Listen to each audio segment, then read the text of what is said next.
Assalamualaikum warahmatullahi wabarakatuh. Perkenalkan, saya Ina Widya Astuti, mahasiswa Ilmu Komunikasi Universitas Muhammadiyah Yogyakarta, peserta mata kuliah Metode Penelitian Komunikasi Kualitatif tahun 2023. Pada video ini saya akan menjelaskan mengenai analisis framing, analisis naratif, dan analisis semiotika. Oke, yang pertama, analisis framing. Seringkali kita dibuat bingung kenapa peristiwa yang satu diberitakan dan peristiwa yang lain tidak diberitakan, ataupun hanya satu sisi yang menjadi highlight pemberitaan. Hal ini dapat dijawab melalui analisis framing, di mana analisis framing adalah analisis untuk mengetahui bagaimana realitas seperti peristiwa, aktor, kelompok, atau apa saja dibingkai oleh media. Pembingkaian ini tentu saja melalui proses konstruksi. Realitas sosial dimaknai dan dikonstruksi dengan makna tertentu. Praktisnya, framing digunakan untuk melihat bagaimana aspek tertentu ditonjolkan atau ditekankan oleh media.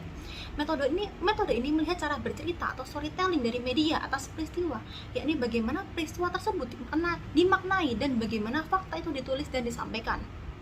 Contoh pembingkaian yang dilakukan oleh Kompas dan Republika dalam memahami dan mengkonstruksi peristiwa di Timur Tengah, dari buku Eryatno dan Mulyana 2002. Dalam bingkai Republika, kemerdekaan Palestina adalah solusi terbaik untuk mengatasi segala konflik di Timur Tengah. Rangkaian peristiwa di Timur Tengah dikonstruksi oleh Republika sebagai bagian dari kebiadaban Israel. Perlawanan Palestina dengan intifadahnya adalah perlawanan terhadap kecongkakan Barat dan negara-negara besar lainnya. Perlawanan tersebut merupakan upaya Palestina untuk mendapatkan kemerdekaannya. Sementara dari sisi Kompas memiliki konstruksi yang berbeda. Dalam konstruksi Kompas, solusi terbaik penyelesaian persoalan Timur Tengah adalah dengan jalan damai. Kekerasan tidak akan menyelesaikan masalah, melainkan berakibat pada peperangan yang tidak kunjung henti. Dengan kata lain, dalam bingkai Republika, segala kegiatan yang dilakukan oleh Palestina dipahami benar, dan kegiatan yang dilakukan oleh Israel dipahami tidak benar. Sedangkan dalam pandangan Kompas, inisiatif damai adalah hal yang utama. Seperti itu. Adapun contoh lain yakni terkait kasus lumpur Lapindo, di mana TV One menggunakan kata-kata lumpur Sidoarjo yang bisa diartikan bahwa TV One memframing lumpur Lapindo itu alamiah, bukan karena kesalahan Lapindo. Sedangkan di pemberitaan media lain, mereka menggunakan lumpur Lapindo.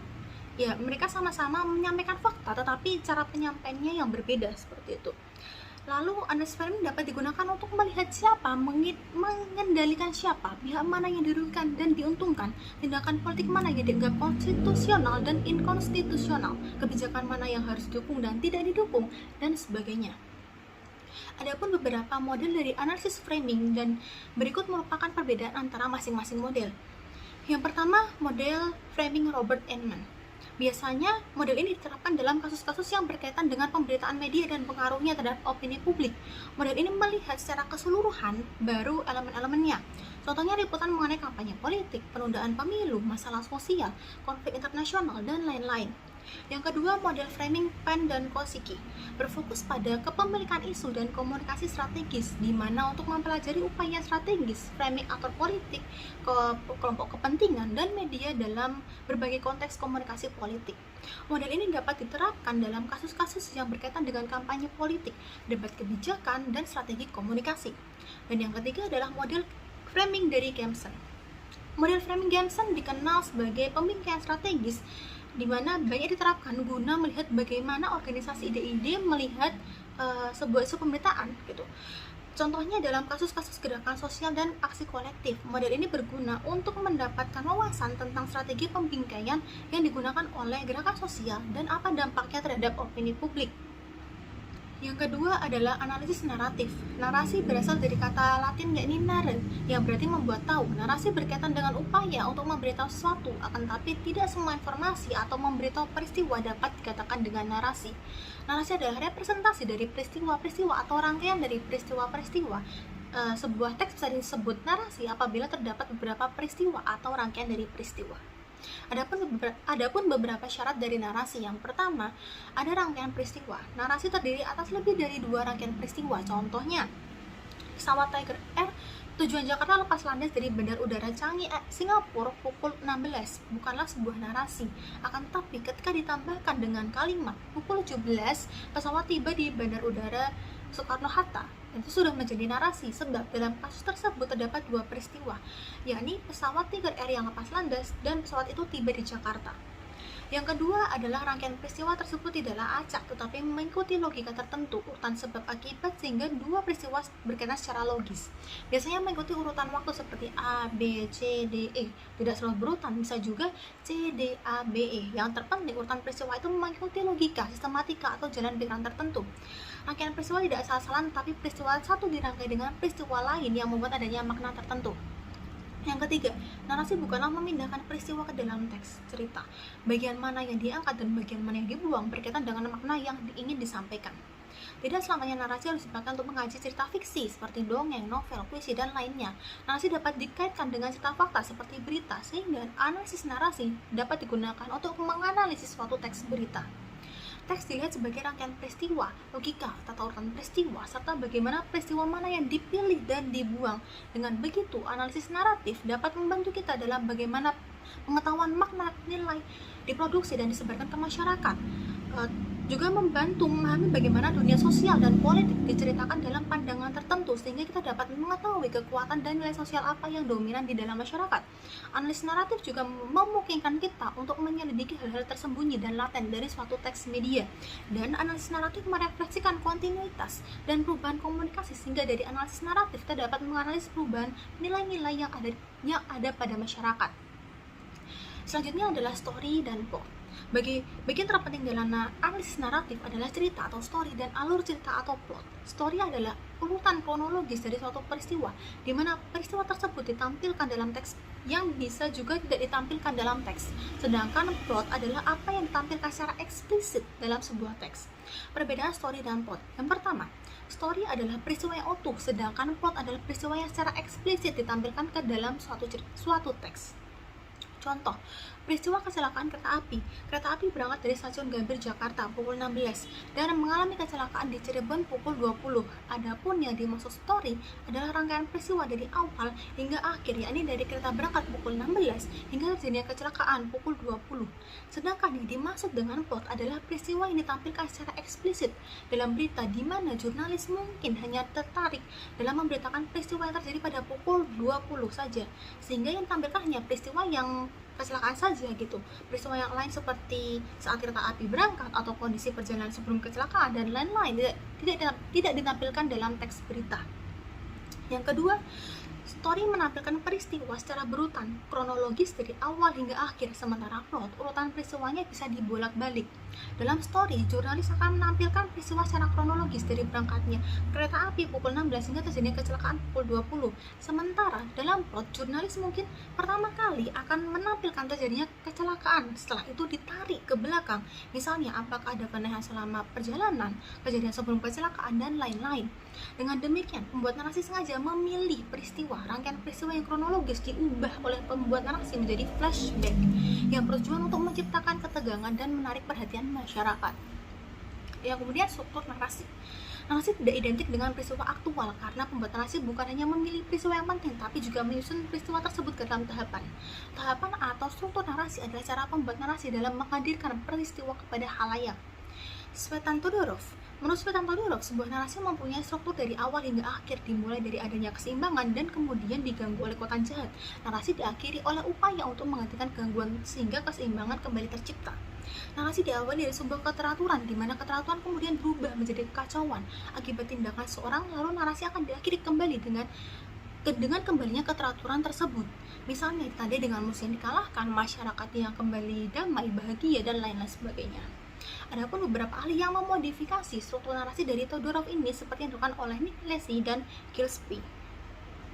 Yang pertama, kondisi awal, kondisi keseimbangan. Biasanya narasi diawali di situasi yang normal dan seimbang. Contohnya dalam narasi superhero umumnya diawali dengan kondisi kota yang damai. Yang kedua, gangguan terhadap keseimbangan, adanya tokoh yang merusak keseimbangan. Contohnya adanya villain yang melakukan tindak kejahatan sehingga mengubah ketertiban kota. Yang ketiga, kesadaran terjadi gangguan, yakni gangguan semakin besar. Gangguan umumnya mencapai titik puncak, misalnya ditandai dengan kekuatan musuh yang semakin kuat sehingga dampak yang dirasakan oleh penduduk semakin besar. Yang keempat, upaya untuk memperbaiki gangguan, misalnya hadirnya sosok pahlawan yang berupaya untuk memperbaiki kondisi tersebut. Yang kelima, Pemulihan menuju keseimbangan atau menciptakan keteraturan kembali, di mana kekacauan yang muncul pada babak kedua berhasil diselesaikan sehingga keteraturan dapat dirasakan kembali. Dalam narasi superhero, biasanya digambarkan dengan bagaimana superhero tersebut berhasil mengalahkan musuhnya. Yang ketiga adalah analisis semiotika. Semiotika adalah ilmu yang mengkaji tentang tanda. Ferdinand de Saussure merupakan salah satu tokoh yang membahas kajian semiotika. Saussure lebih berfokus pada semiotika linguistik. Saussure tidak melihat tanda sebagai referensial, tanda tidak menandakan objek, melainkan mendasari mereka. Saussure membuat sebuah pembeda penting antara bahasa formal yang disebut lang dan kegunaan bahasa sebenarnya yang disebut parol, di mana pada saat itu studi bahasa hanya terfokus pada perilaku linguistik yang nyata, yakni parol, dan Saussure menggunakan pendekatan anti-historis yang melihat bahasa sebagai sebuah sistem yang utuh dan harmonis secara internal atau disebut lang. Bahasa atau lang adalah sebuah sistem baku yang dapat dianalisis terpisah dari kegunaannya dalam kehidupan sehari-hari. Sedangkan parol adalah kegunaan sebenarnya dari bahasa untuk mencapai tujuan tertentu.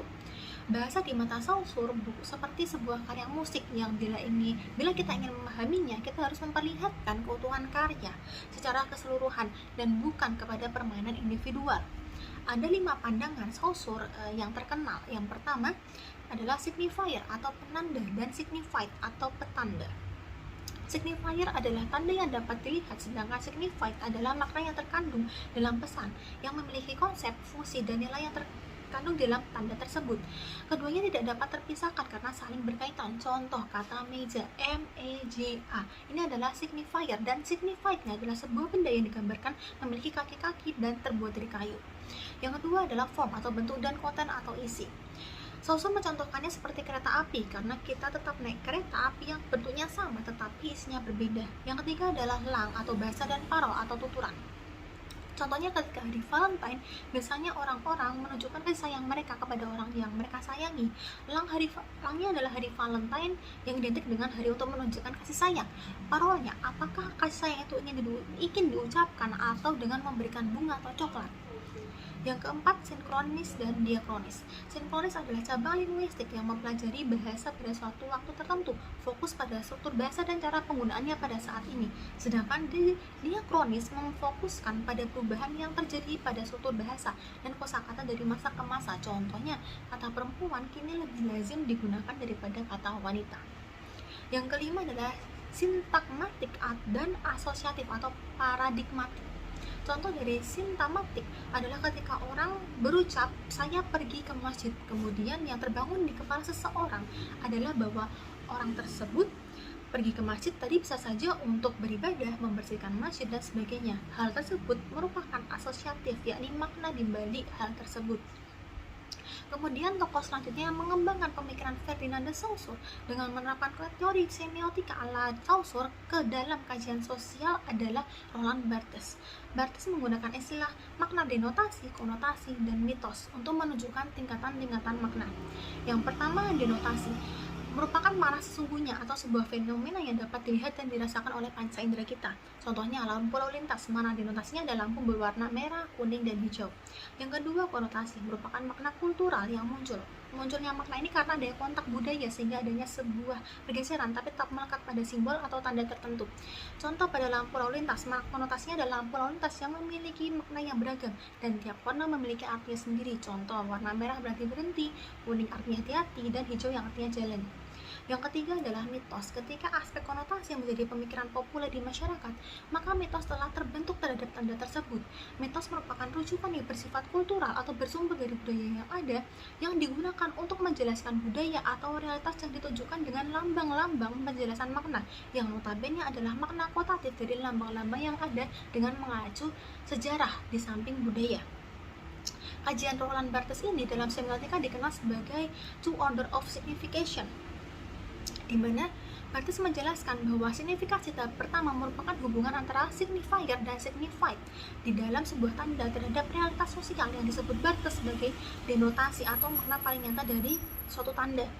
Konotasi adalah istilah yang digunakan Barthes untuk menunjukkan signifikasi tahap kedua, di mana menggambarkan interaksi yang terjadi ketika tanda bertemu dengan perasaan atau emosi dari pembaca serta nilai-nilai kebudayaannya. Pada signifikasi tahap kedua ini yang berhubungan dengan isi, tanda bekerja melalui mitos.